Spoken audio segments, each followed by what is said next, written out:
Tonight in Carmel, Indiana, on a new tournament scoring record, Dustin Johnson won a FedEx Cup playoff event for the third time.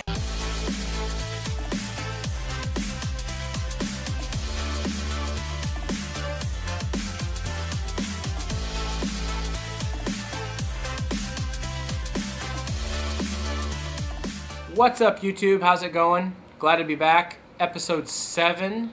Can you believe it? We made it 7 episodes. It's pretty cool. Got a lot of cool stuff to update you on this week. As far as my wellness goals and my golf goals go, I've been doing really good. I've worked out 5 of the last 7 days, so I'm excited about that. Really excited about this next weekend. As long as the weather holds off, we should be a lot of fun playing in that tournament. So if you missed last week's episode, I'm playing in the Missouri State Mid-Am Championship in Farmington, Missouri. And my goal from last week to this week was to work out every single day between last Tuesday and this coming Friday. I missed a couple days, Friday and Saturday. We had a lot of stuff going on with my son's birthday party, and I was working on Saturday and traveling into Indianapolis. But no, everything's going really good. I'm happy with the way I'm eating, and I'll be excited to jump on the scale Friday morning before my practice round to see what it says. I'm really hoping that it says 273 at the most, so we'll see how it goes.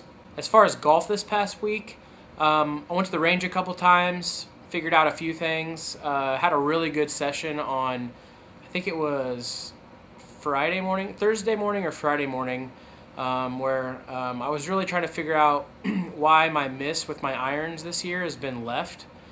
Historically, my miss has been right, but this year it's been left.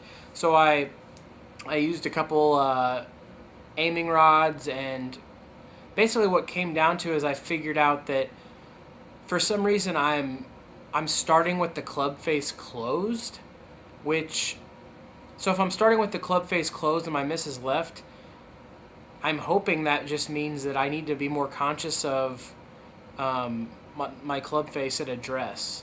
And during that range session, as I started to open the club face a little bit more at address, I started to hit some really great shots. So I'm going to be working on that this week when I go to the range, going into the tournament this weekend. Also had a really good practice putting session. Actually, I had 2 of them. Just trying to get a good, consistent stroke down heading into the event.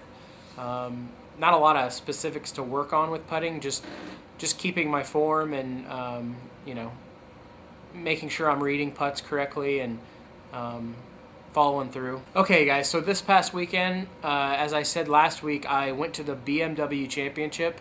I went there yesterday for the final round and watched a lot of golfers. It was a lot of fun. Got there before the sun came up.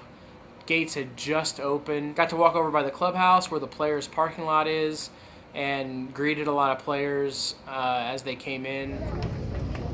Morning, Phil. Good luck, Phil. Good luck. Good luck.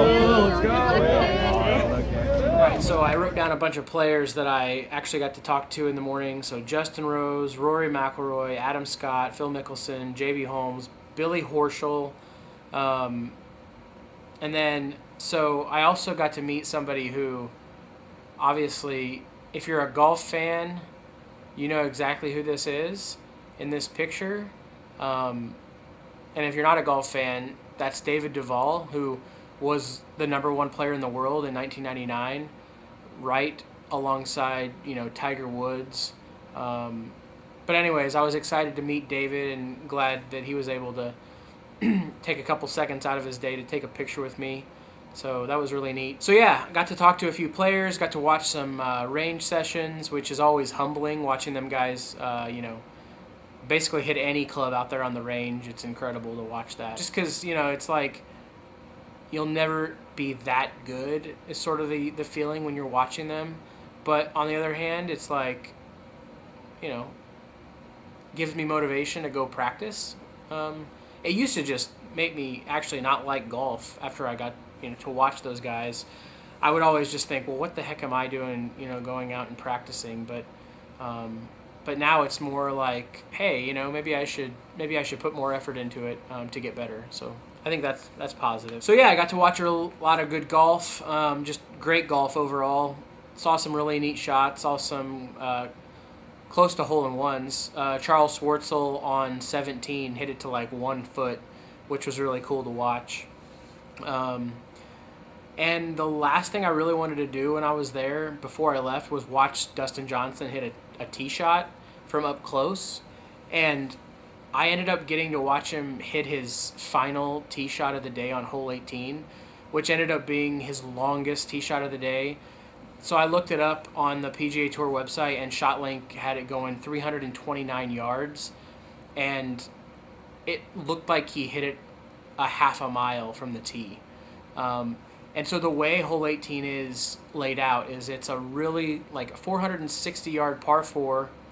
The fairway is a dog leg to the right.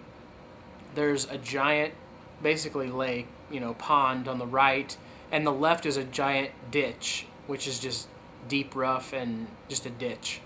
The fairway is actually very undulated and difficult to, you could get a good bounce, you could get a bad bounce, and it could go anywhere. But basically Dustin Johnson hit it, I'd say it had to be 320 yards in the air, maybe more, because the night before it had rained and they were playing lift clean in place all day on Sunday. I really enjoyed the entire day, just walking around, watching the players.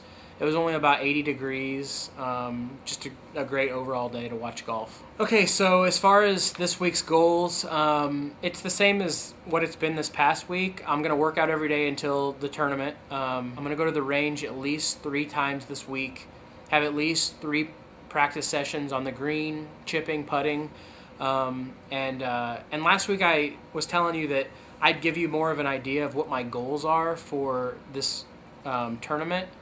And so I thought about that a lot this weekend as I was watching golf yesterday. And so my goals right now for this tournament is to shoot 150 or better. So I want to shoot 75 or better. I don't want to have any 3 putts. And saying that, not knowing what the greens are going to be like, speed-wise, and how much break there's going to be in these greens. I still don't want to have any 3 putts, because 3 putts just absolutely kill your round. If you think about it, 3 putts can turn a potential birdie into a bogey, which is terrible for momentum and just terrible for your score. So that's the goal. I want to shoot better than 150, and I want to have no 3 putts. So if I can do both of those things, I'll be really happy on Sunday when I finish my round. All right, so what I'm going to do for the next 5 episodes is reveal 3 of the golf courses on my bucket list. So if you're not familiar with what a bucket list is, it's a list of things you want to do before you kick the bucket. And so let's talk about 3 of the courses on my bucket list tonight. So I've actually ranked them. Number 15 is Cog Hill, Dubsdread, which is a course that I played like a month ago, and played decently well, and I think I shot 81. But Cog Hill is just historic. It's got an amazing layout. The bunkering system at this course, the bunkers are deep.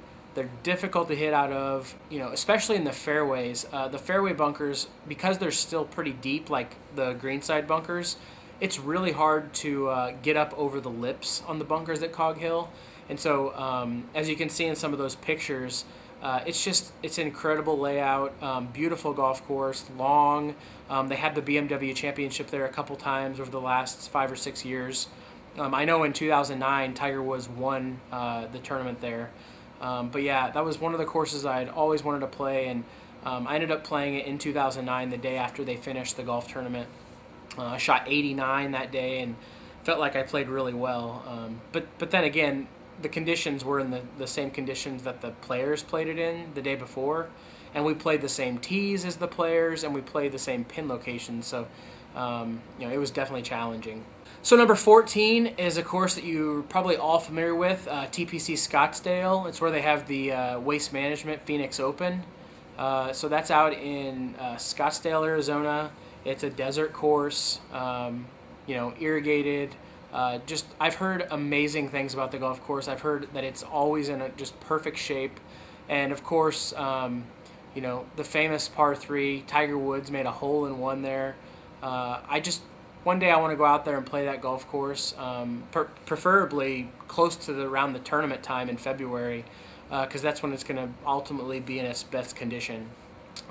So I may have to look into that for this next year, going out there and watching the final round of the tournament and sticking around that next week to play the golf course. I've never played a desert course before. I've really never played golf anywhere out like in the desert or in the southwest part of the United States. So definitely looking forward to when that happens. Okay, so number 13 is Caledonia Golf and Fish Club. So this course, the first time I saw it was when I looked up the list of top public courses in the United States. I saw some pictures of it and it looked just incredible. So it's in Myrtle Beach, South Carolina, which is where I went for the last couple years for vacation. And last year I ended up playing this golf course.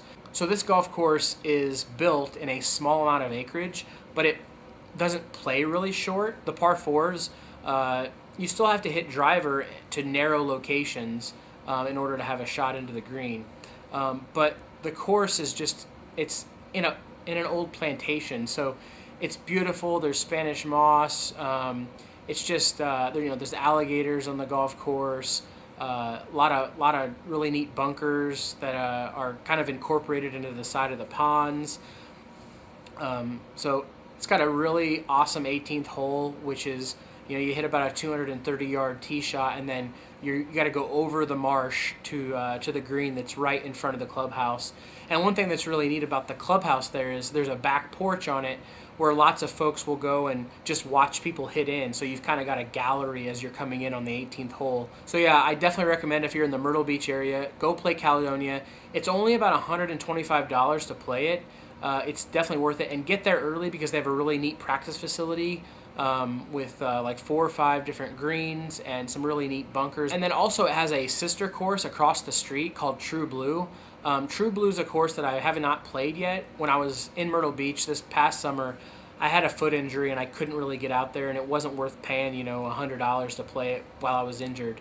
But I've heard really great things about True Blue. So if you're in Myrtle Beach, definitely play Caledonia. Definitely play True Blue. Let me know how that is, because like I said, I haven't got a chance to play it. Okay, guys, so this coming Friday, like I said, is the practice round for the tournament. My plan is to wake up Friday morning, do a weigh-in, and then actually do a video on Friday. Not sure if I'll do it Friday morning and upload it, or just like Friday evening when I'm down there. But either way, I'm going to do a video Friday. I'm going to do a video Saturday after I'm finished with my first round of the tournament. So then next Monday, there will be episode 8, and I'll update you guys on the tournament and basically how I did. All right, guys, thanks for tuning in. I'm excited about this weekend's tournament. I'll let you guys know how it goes, and I'll have a video on Friday. Talk to you later.